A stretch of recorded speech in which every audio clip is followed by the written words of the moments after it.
Hello, welcome to the Video Voters Guide. My name is Amy. I'm a volunteer with the League of Women Voters, and we're here today interviewing candidates for Secretary of State.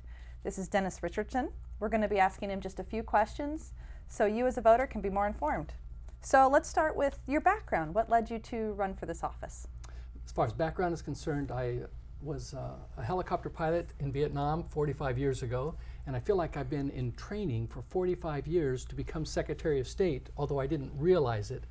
I remember when I was in Vietnam, I had an opportunity to be flying a group of Vietnamese village people in for questioning, and when you were flying, if you were to land in a normal way, you'd find out that you're really vulnerable at the very end because you're low and slow. And so I was doing a high overhead approach with these 12 people in the back, and they've never even ridden a bicycle. And so as I came down, which is kind of like a corkscrew approach, I'm paying attention to landing, and they're screaming. Their idea of physics is if you put water in a bucket, it will pour. And so what we did, I finally landed, and they jumped off, and I realized that I had just caused them to be terrorized, and it taught me something, that it's one thing to have authority, but it's another thing to have responsibility. And so in government, I feel it's the same way. We have too many people that have authority, but they don't take responsibility for the consequences of their actions. So I've served in the legislature for 12 years. I have learned what's involved with the budget. I understand, as I was co-chair of Ways and Means and helped craft the budget. Two Democrats and myself worked a $60 billion budget for the state that worked. I've learned that the people often don't get the service that they really need. And so I'm running for Secretary of State so that I can help Oregonians to have a better life by having money not be wasted, but focused on solving the problems where it's needed most, in education and in providing a proper functioning, healthy and safe place for our foster children, and in doing the things that are going to help our economy be better. Okay, thank you. So what about ensuring campaign contribution transparency as the Secretary of State? Can you talk a little bit about that? Campaign contributions is an issue that needs to be resolved because there's just too much control and too much effect of money in campaigns. The Secretary of State's position is not a policy-making position, but it's one where you function and you administer the laws that you're given by the legislature and by the governor.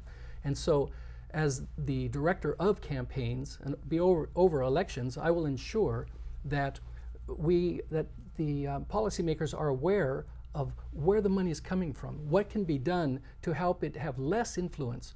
We have a problem right now with, in 2014 cycle for campaigns, over $13 million of unaccounted for money was just listed as miscellaneous cash contributions. We don't know where the money came from or whether it was properly being classified. We need to ensure that all money that comes into campaigns in Oregon is accounted for so that we know who the donors are and what the source of the funds are. Okay, thanks. So the Secretary of State is also a member of the State Land Board. Can you explain what kinds of decisions this board makes and how they impact Oregonians? Yes, the Secretary of State, the Treasurer, and the Governor are the three members of the Land Board, and they're responsible to oversee and manage the natural resources of the state. And they haven't been doing a very good job. The Constitution talks about Oregon lands being to be productive and well managed and help provide resources for our schools. But instead, they've actually been essentially ignored. They're costing over $1 million in expenses just to maintain them every year. And there needs to be a better program so that we don't just sit by and watch our forests burn up, putting tons of carbon into the atmosphere and killing wildlife when it's a resource that should be properly managed and maintained for the benefits of all Oregonians, but done in a way that it also produces a reasonable amount of income for our schools. Thank you. In your opinion, what are some of the most difficult decisions that this office will have to make? That's a challenge because I'm running for the office and I haven't been there. And politicians often have all these solutions when they really don't know exactly what do you what's imagine involved. might be controversial? I think the proper use of the audit capacity is very important. I feel that over the past decades, there's been too much use of the power of the Secretary of State's office to protect party and not protect the people. I mean, we've lost $1.5 billion in failed programs just in the last 5 or 6 years.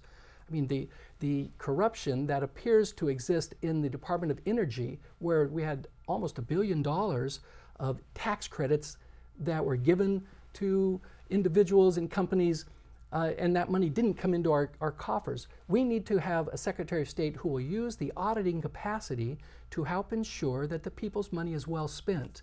And so what I will do is refocus the auditing capacity to help ensure that our school districts are functioning appropriately, that the Department of Human Services is providing safe as well as financially appropriate expenditures to help our foster kids. We need to ensure that the Department of Energy and Quality, the Department of Environmental Quality is functioning as it should, because we have Portland residents that are finding out that the air is polluted, the grounds that their kids are playing on are polluted, that there's higher incidences of cancer because the DEQ was not paying attention to business, and the Secretary of State's audit department should have been aware of that and finding out so that we could have rectified the problem years ago.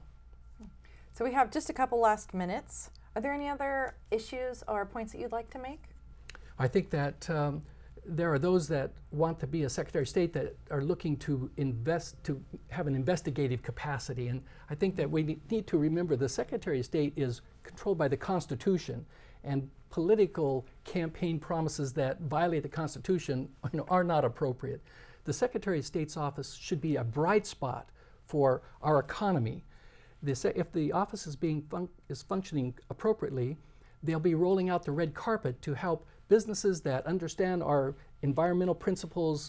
We want them to come to Oregon and to flourish here and create jobs for Oregon workers. We need to remove some of the red tape that is impeding businesses from being able to grow, because that creates jobs, and jobs create wealth. I mean, we don't need higher taxes, we need more taxpayers in good paying jobs.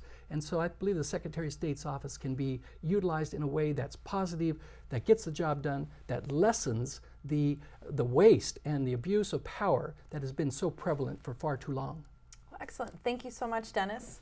Again, this is the Video Voters Guide. My name is Amy. I'm a volunteer with the League of Women Voters. Remember, the Oregon primary is on May 17th, and the last day to register to vote for the state is April 26th. Thank you. That's all right.